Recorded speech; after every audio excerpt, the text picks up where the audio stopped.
Hello everyone, welcome to our Facebook Town Hall Live. We're here to celebrate the passage of the NICA legislation that Ros-Lehtinen and I worked on together. And just this week, the House of Representatives passed it, the Senate had passed it already, and it's headed to the President's desk for signature. This is major legislation for the people of Nicaragua. And Eliana has been working on this a long, long time. We've been working together hand in hand, and this is a great victory for human rights. This is a great victory in terms of imposing sanctions, in terms of using the international muscle of the United States, of the international financial institutions, to push for human rights in Nicaragua, to stand with the people of Nicaragua against oppression, against torture, against the human rights travesties that we've seen. And this is a great day for the people of Nicaragua, but a great day for human rights across the globe.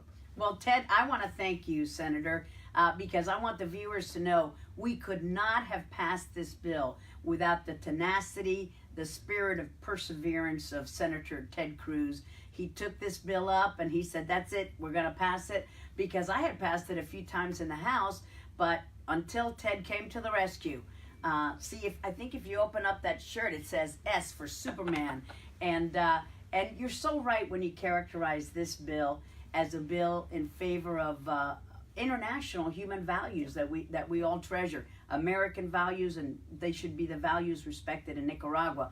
Human rights, democracy, no corruption, the ability to speak one's mind. Ortega is just as dictatorial as Diaz-Canel and Castro in Cuba, as Maduro in Venezuela, as all of these thugs. They have one thing in common. They want to remain in power, and they want total repression against human rights activists. So this says to the Ortega regime, no international dollars, and human rights violators, you can't come to the United States. We will make sure that we protect the people of Nicaragua, and they'll have to decide. These thugs will have to decide. Do they want all the good things that come of being a good international partner, or they want to be treated like the pariahs that they are? You know, there's an axis of communism that stretches throughout Latin America, and it runs from Cuba to Venezuela to Nicaragua, and you see tyrants there that are united in oppressing their people, and where communist governments impose their rule through an iron fist, we see consistency. Consistently, we see misery, we see suffering, we see poverty, and America has a role. We have a role to speak the truth to power, to shine a light that communism has been the greatest, has subjected hundreds of millions, billions of people to poverty, to suffering, to starvation, to torture, to imprisonment. And America has an ability to shine a light and say, this isn't right. And I'll tell you, these regimes fear transparency. They maintain power in part by attacking America, by trying to convince the people that all their problems are because of the United States of America. But if you want to see prosperity, you want the people to be free. You want them to be free to speak, free to worship, free to live, free to start businesses, free to grow opportunities, out from under the jackboot of communist oppression. And Ileana and I have both met with Nicaraguan protesters who've risked their lives. Many young people, you know, so often the voices of freedom are so often young people, high school kids, college kids, who are risking their whole lives. They're risking being beaten and bloodied because they want to stand up. They're filled with hope. And for the people of Nicaragua, I believe we will see a free Nicaragua. I believe that shining this light, speaking the truth, and using the financial muscle of the United States can help vindicate human rights in Nicaragua. That's what this fight's all about. That's right, Ted. And you know, your dad was born in Cuba. I was born in Cuba. I came to the United States when I was only 8 years old. So we know what it's like to lose one's homeland to this communist oppression. And everywhere that communism lives, they only survive through tyrannical actions against the very people that they are supposedly saving. No. They're saving. They say that the United States are the Yankee imperialists. They call us the evil empire. And John Bolton, the national security advisor, came down to Miami just a few weeks ago, and he rightfully called Venezuela, Cuba, and Nicaragua the troika of tyranny. Yeah. And I said, boy, that really captures it. And this bill that we passed together, that is now in the president's desk, and we urge him to sign it as soon as possible, gives a little bit of hope to the people of Nicaragua. It tells them we stand with them in their struggle for freedom, and that we hold their oppressors responsible and accountable for their horrible acts. They have killed hundreds of student protesters. As you pointed out, it's the young people leading this charge. They have been killed. They have disappeared. They have been detained. And oftentimes that doesn't appear in our mainstream press, Yep. but the Nicaraguan people know the United States is on their side. You know, in my Senate office, there is a giant painting of Ronald Reagan standing before the Brandenburg Gate. And behind him, written in German in the style of the graffiti, are the words, "Mr. Gorbachev, tear down this wall." I think those were the most important words uttered in modern times, because through shining a light, President Reagan was able to bring about the collapse of the Soviet Union, to tear down the Iron Curtain.